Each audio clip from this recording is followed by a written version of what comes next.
everybody one by one as they come up. We'll see through the night, but first and foremost, I got a very special introduction.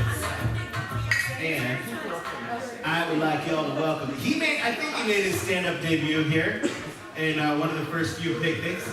And he's back for, I think, his third appearance. Ladies and gentlemen, give it up for Mr. Bill Fowks!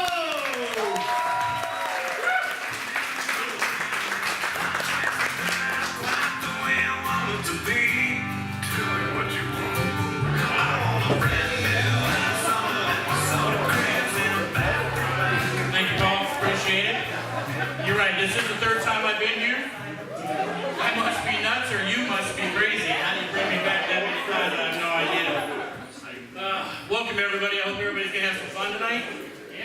Paul started me because, I can set the bar way down here and everybody can do better after that. Well, let me tell you about something that's just driving me crazy. I'm kind of a car guy, and when I say that, I don't work on cars. Trust me, I do not work on cars at all. But I've owned a lot of cars in my life. I actually made a list and found that I've owned between 30 and 40 cars in my life. Most people say I own 5 cars. You go, whoa, that's a lot. Between 30 and 40 cars. And when I listed them, I said, how in the hell am I here? I owned a 72 Vega. I owned a 69 Buick with transmission was 3 in the tree. Look that up. Anybody know what 3 in the tree is? Yeah, if you don't, look it up and you'll see the strife that we went through in our younger days. I own 2 Pintos. How am I here? Melissa owned one too. She's got one up there too. But all my life, all those cars I had, I bought them the way I bought them. I bought them for a couple $100 here, a couple $100 there, because I didn't know how to work on a car. When it broke, I got a new car. Throw that one away, got another car. Flat tire, see ya. I'm going somewhere else. I'm not changing that tire on the freeway. I'm getting another car. But all the time that I owned all these cars, there was one car I always wanted and could never get. I needed a sports car. There's a lot of sports cars out there. I mean, I love the Corvette, nice car. Ferraris, Lamborghinis. I'm a Porsche guy. I wanted a Porsche. Always wanted a Porsche.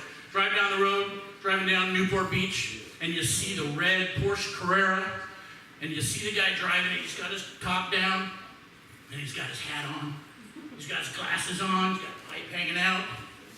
And he's driving that thing along, and you look over at the shaggy dogs in the passenger seat wearing the exact same outfit. Looks just like him. That's the guy I want to be. I want that car. Now, when you're talking about wanting a Porsche, if any of you remember, there was a Porsche 914. That was like a flat Volkswagen Bug. That's all that thing was. I don't even know how Porsche got away with saying they had made that thing. Terrible. Porsche 911. So the other day, I'm driving down the road, and I see a Porsche looks a little different. And I look at it and say, I want to look and see who's driving this thing. I bet it's some cool guy in the hat and the glasses and the whole thing. And I look over, and it's a younger guy. But I look a little closer, this Porsche has 4 doors. What sports car has 4 doors? Are you kidding me? So I'm looking over at this, and I'm thinking, you got it. No, it's Porsche. No, this can't be right. I look in the back. Yeah, it says Porsche on the back. I look in the back seat, and there's a car seat. And in the car seat is a kid with peanut butter all over his hands, and he's wiping it on the window. I'm like, how can you do this to my Porsche? You gotta be kidding me. Go to my grandson's soccer game, and we're coming down, everybody's all muddy and having a good old time. We go in the parking lot, there's 7 Porsche SUVs. Wait a minute, a Porsche makes an SUV, and these muddy kids are getting into a Porsche. People, you're killing me. What are you doing? Today, I'm grocery shopping, and I come out of the grocery store and I see this weird looking station wagon. It's a Porsche! I looked it up, $102,000 for a station wagon. It's a Porsche. Well, that's it. No more Porsches for me. Not even going that route anymore. I'm going back to the Corvette or something that will never be 4 doors. So now, everything's electric cars. Tesla, nice car. Now they do come with 4 doors, but they started that way, so that's okay. Another, hybrids. Big thing on hybrids, the Prius. Anybody out here own a Prius? Yeah. See, Prius. Now, when you went and bought that Prius, and the salesman sat you down, and he gave you the owner's manual, was there a page on there that told you how to drive like a complete ass? Now, I never read my owner's manual, but that's how I drive mine. So if you ever see a rusty green, kind of bent up fender falling off Prius, that's me. You better let me cut you off, because I'm gonna. Enough about cars. I wore my football jersey today. I am a Chargers fan. Woo! Yeah, one. Thank you. But football has changed, if you've noticed that. Football has changed because of fantasy football. Everybody here know about fantasy football? I know Paul does. So if you don't know fantasy football, at the beginning of the season, you choose players from all different teams. You try to get your best players, and however they perform that week in football is how you score your points. And you're playing against your friends and whatever the case may be. This has changed everybody's view. I'm a Charger fan. I'll go watch a Charger game, and the team that they're playing has one of my guys in my fantasy football team, and I'm cheering for him. I'm not cheering for my Chargers. What's the score? Who cares? The dude just scored a touchdown. That's my dude. You go to a Steeler bar. Have you ever been to a Steeler bar for football? Everybody, black and gold. They got the paint on. They got all the stuff in there. The Steelers are winning the game by 3.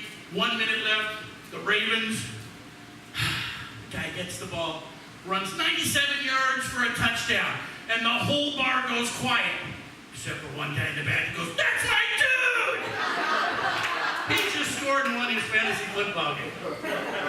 So fantasy football is the only one kind of fantasy. There's fantasy basketball, there's fantasy soccer, there's fantasy, every kind of sport you can think of. NASCAR. Fantasy NASCAR. So my brothers and sisters and I were sitting around at a family reunion once and started looking at our family. There's some interesting characters in our family, and lots of them. And you know what? Let's have fantasy family. Let's see how this will work. Let's see, there'll be 6 games a year: Easter, 4th of July, the summer family reunion, Thanksgiving, Christmas, and the Super Bowl's New Year's Eve, baby. That's when you score your points, is New Year's Eve. So, again, some interesting characters in my family. My Uncle Bob. Uncle Bob is, he's the drinker. So if he shows up with a 36-pack of beer, you're going to get some points with him if he's on your team. But if he brings the bottle of bourbon, you're going to win that game just hands down. There's no, because he's going to end up at the end of the reunion or whatever the function is, he's going to be in a corner passed out, probably picking himself extra 10 points. So now, this year, I also have my Aunt Sylvia. Aunt Sylvia is one of those you can get points or you can lose points. If she forgets her teeth, 10 points. If she forgets her bra, you lose 5 points because nobody wants to see that.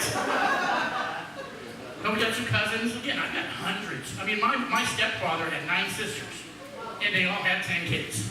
So the cousins are everywhere. But you can't choose anybody on your team that's under 18. It's just not fair because you can kind of coach them. But you can see the up-and-comers for next year. You know who's going to be good. The 17-year-olds, hey, next year I'm picking that guy. You see that over there? So this year, I was lucky enough to get Uncle Pop. Now, it's only Thanksgiving and I'm down a little bit. My brother's on it, but I'm telling you what, come New Year's Eve, I got this soda. Thanks, everybody. I appreciate it.